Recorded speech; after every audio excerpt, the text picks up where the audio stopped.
Alright, we're gonna take a look at the balance changes for Season 1. It looks like they said they will not be making extensive adjustments to the team-up abilities, but fear not, there will be adjustments to come in Season 2. Alright, first up is Captain America. Steve will receive some enhanced survivability, allowing more frequent entering and exiting of combat. They are reducing the delay time for shield restoration after releasing Living Legend from 3 seconds to 2 seconds. Reduce Liberty Rush cooldown from 12 seconds to 10 seconds. Increase base health from 650 to 675. And they're reducing the energy cost for releasing Freedom Charge, his ultimate, from 3400 to 3100. Reducing the additional health provided per second after releasing it from 110 to 100. So we'll get his ability faster, but he's gonna die a little easier in it. Doctor Strange will be reducing the threat range and increasing the defensive window of Sorcerer Supreme. They are adding a damage falloff for Maelstrom of Madness and Gamma Maelstrom. Starting at 5 meters and reducing to 70% at 8 meters, that's a good change. That ability is busted. They're going to slightly decrease the shield value recovery rate after releasing Shield of Seraphim. Probably butchered that. From 80 per second to 70 per second. Also a good change. He got his shield back way too fast. Thor could use some slightly increased survivability and improved success rate of his ultimate. That is one thing I'd say. He got canceled by everything. Everybody's ult, everybody's ability trumped Thor's somehow. They're increasing his base health from 500 to 525 and added immunity to control effects during God of Thunder. His ultimate ability. I'm happy with that change. Hulk, he's been dominant. Decrease sustained combat capability upon entering the battlefield will bring him more in line with the other vanguards. He was very strong too. Didn't see him a lot at lower elo, but the higher you got, the more you saw him. They reduced the indestructible guard gamma shield value from 250 to 200. That's I'd say that's a good change. I don't know if that's enough though. The jumping in and out is obnoxious. Venom, with increased survivability and the threat of his ultimate ability, the Symbiote Menace will strike fear into the back lines of all enemy teams. Increase the symbiotic resilience bonus health ratio gain per lost health point from 1 to 1.2. Not really sure what that means. Increase the base damage of Feast of the Abyss ultimate ability from 40 to 50. 25% increase there. Wasn't Venom already strong on the top end, I feel like. I was watching the NA regional finals and I felt like every team had a Venom all the time. Well, we'll see. Duelist, Black Panther, we're slightly decreasing T'Challa's combat survivability. Reduce the additional health provided to self after refreshing Vibranium marks with Spirit Rend from 40 to 30, and the upper limit of additional health provided from 120 to 75. I'm glad they're toning him down. He is hard to deal with, especially in controller. I feel like I can never turn around and find him fast enough before he's dashing through me again. Black Widow Natasha was very much in need of optimization when evaluating the release experience of her abilities, as well as a slightly increase to the threat of her ultimate ability. Increase the range of her first effect of Edge Dancer from a 3 meter radius to a 5 meter radius. And reduce the time required for Fleetfoot to recover from 0 stamina to full from 12 seconds to 4 seconds. Jesus. It's a huge decrease. She needs it though, I'm not even gonna lie, I haven't ever played her. Reduce the time required for Electroplasma Explosion, her ult, to reach maximum power from 1 second to 0.6 seconds. I'm fine with all Black Widow buffs. I've never seen her in an actual competitive game.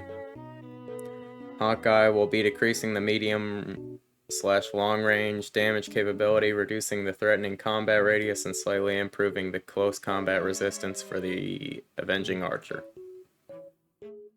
They are slightly reducing the spread angle between every 2 blast arrows. I'm not gonna lie, I haven't played Hawkeye either.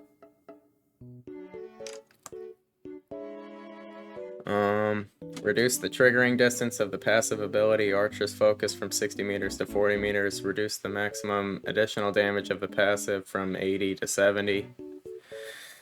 I'm happy with all Hawkeye nerfs.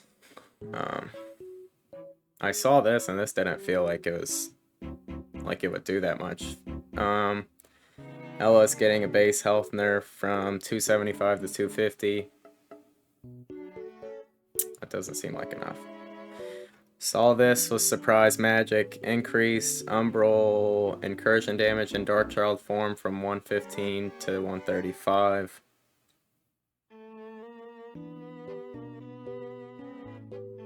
Does that mean she's doing more damage, or that little demon that follows her is doing more damage? Because if it's her doing more damage, I feel like that's, she's kind of already obnoxious. I feel like I have to pop a supportal to save my team from her. Oh, that could just be a... She might be a menace to low skill cap, but... Moon Knight, the Hand of Khonshu will receive slight increase to the threat of his ultimate ability. Increase the number of talents generated by Hand of Khonshu ultimate ability from 10 to 14. And increase the explosion radius of each talent from 4 meters to 5 meters. Moon Knight buff is kind of crazy. I mean, his ult, I feel like it was pretty easy to dodge, but he's already kind of obnoxious. Namor, we're optimizing the throwing field of Namor eggs. They're just making it easier for him to throw his squid wherever he wants, which I'm fine with. Psylocke will be providing more options for other heroes to counter the Demon Slayer's ultimate. Now Dance of the Butterfly ultimate ability will check for barriers, including Magneto's Metal Bulwark and Hulk's Indestructible Guard. I'm not sure what that actually means. I'll have to see that in action. The Punisher will slightly increasing the damage capability of Frank's weapons. They're just reducing the spread of both of his primary weapons. Scarlet Witch, we're increasing Wanda's combat strength when she's facing duelist or strategist. Increase Chaos Control's fixed damage from 50 seconds to 60 seconds. And reduce the percentage damage per second from 5% to 3%. Increase Scythonian Burst projectile damage from 30 to 35. There seems like some minor tweaks there. I guess, like they said, to make her stronger against duelist or strategist. Storm, the Weather Witch needed an overall increase to her damage capability. We're also optimizing the feel of her left click projectile and the release experience of her ultimate ability. Increase Windblade projection speed from 100 meters per second to 50 meters per second. They're just making it a lot easier to hit. And they're increasing the damage from 50 to 55. Increase Bolt Rush damage from 70 to 80. After releasing her ultimate, the bonus health provided for herself will be increased from 350 to 450. Following its conclusion, the extra health will no longer vanish instantly, but will instead diminish at a rate of 100 per second. So she's just going to walk around with the overheal for a little bit longer. Squirrel Girl, we're increasing the threat of Doreen and her furry friends and their ultimate ability. Addition of a new effect to the unbeatable Squirrel Tsunami. Her ultimate ability, the squirrels will rush towards the nearest enemy after bouncing instead of bouncing randomly. Huh, wow. That is interesting. I feel like her ultimate is kind of underwhelming unless it's on like the 3 super clogged maps. The Clintar map. And they're reducing the tsunami health from 600 to 300, so they're a lot easier to kill. Winter Soldier will be adjusting Bucky by decreasing his long-range combat strength and increasing his survivability in medium close-range combat. Increase the bonus health provided by Bionic Hook and Tainted Voltage from 30 to 40. Increase Rostern's projectile damage from 70 to 75. Reduce the area damage from 70 to 65, and reduce damage decay from 65% at 40 meters to 60%. Okay. Increase base health from 250 to 275. I don't feel like Bucky's in a terrible place. A skilled Bucky will walk all over you with that ultimate. I like those changes because he's most fun to play at close range anyway. Logan will receive an increase to basic combat strength, but a slight decrease to additional survivability after activating Undying Animal. Increase base health from 300 to 350, and they're reducing the damage reduction ratio provided by Undying Animal from 50% to 40%.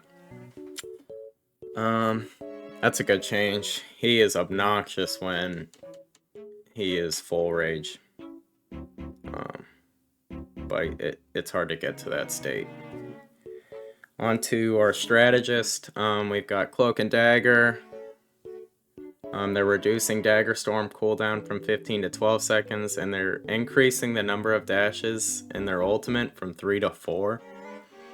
I saw some crazy tests with this already. I think you're actually unkillable if they stack all 4 of them, like all headshot punish roll can't kill you. So that'll be obnoxious. I already felt like her healing was pretty good. TBH. She's usually most healing on my team when I have her. Jeff the Land Shark will be adjusting the range for his ultimate ability so it better fits the warning marker. In addition, will also be increasing his healing capability. Adjust its Jeff ultimate ability range from 10 meter sphere to 10 meter radius. 5 meter high cylindrical spell field. 10 meter sphere to a 10 meter radius. Huh.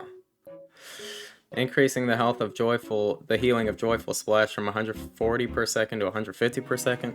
It's a good change. Jeff was so underwhelming, except, his ultimate has team-wipe potential, but I feel like the indicator was wrong on both Jeff's side and the enemy side. It was hard to tell what he was actually going to swallow. Luna Snow, while we've enjoyed her dropping the base, we've made adjustments to Luna's ultimate ability to prevent players from abusing its healing capabilities.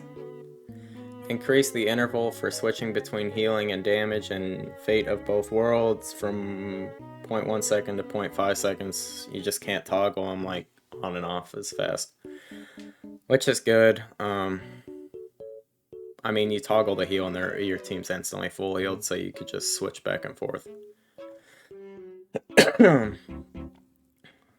We'll be making Mantis a bit less flea-footed, reducing her roaming support capability. Reduce Nature's Favor, her passive movement boost from 2.5 meters to 1.5 meters per second. That's a fine change. She was obnoxiously fast. I am a Mantis main. Rocket Raccoon Rocket could use an enhancement to his healing capabilities. They're increasing the healing of repair mode from 60 per second to 70 per second. Rocket's a really good healer if you can get all of your targets in a line. I do like that change though, because he wasn't a great burst healer. If your teammate's about to die, he's probably not saving them, but he does a really good job keeping the whole team up. Team up abilities, Hawkeye and Black Widow's team up. They're toning down Hawkeye's oppression. They're going to reduce his season bonus from 20% to 15%. Much like Hawkeye, Hela's overwhelming power will receive a slight reduction, also taking her bonus damage down to 15%. Luna Snow and Namor will be increasing the threat of Namor's frozen spawn. Increase frozen spawn damage from 25 to 27. Increase the slowing effect applied to hit enemies from 25% to 30%, and increase Berserker state frozen spawn damage from 16 to 18. That's crazy. I feel like Namor's already pretty strong, bro. And with Luna being... she gets banned out in most high elo games, but that's still surprising to me. Rocket with the Punisher and Winter Soldier. He's getting his infinite ammo thing 5 seconds faster, which is fine, I guess. Scarlet Witch and Magneto, a bit underwhelming, I would agree. The damage capability of this father-daughter team-up ability will be enhanced. Increase metallic fusion projectile damage from 55 to 60, and increase metallic fusion spell field damage by 30 to 35. I rarely see that team-up. But mostly, I don't see a lot of Magnetos, honestly. I think that just speaks to the skill of lobby that I'm in. Thor, Storm, Captain America will be enhancing the damage capability of Storm's side of this team-up ability. They're reducing the cooldown of Charge Gale from 20 seconds to 15 seconds. Increasing the damage of Charge Gale from 50 to 55. So they're only buffing Storm's side, which is fine. That is all of the balance changes. That was a lot. I'm pretty happy with most of them. I'm surprised Mantis didn't get tweaked at all. This might just be a low elo thing, but I feel like I'm stomping with Mantis. She hits like a boss. I didn't know all these changes were coming. I thought it was just a few that they leaked, like the 7, but except for the Namor stuff, his team up got way stronger. I'd expect to see more Namor with Luna if you can't ban her out. I'm glad about the Black Panther getting toned down. He was absolutely destroying our backlines. But I'm pretty happy with those changes. Let me know what you all think down below, and be on the lookout for more Season 1 stuff.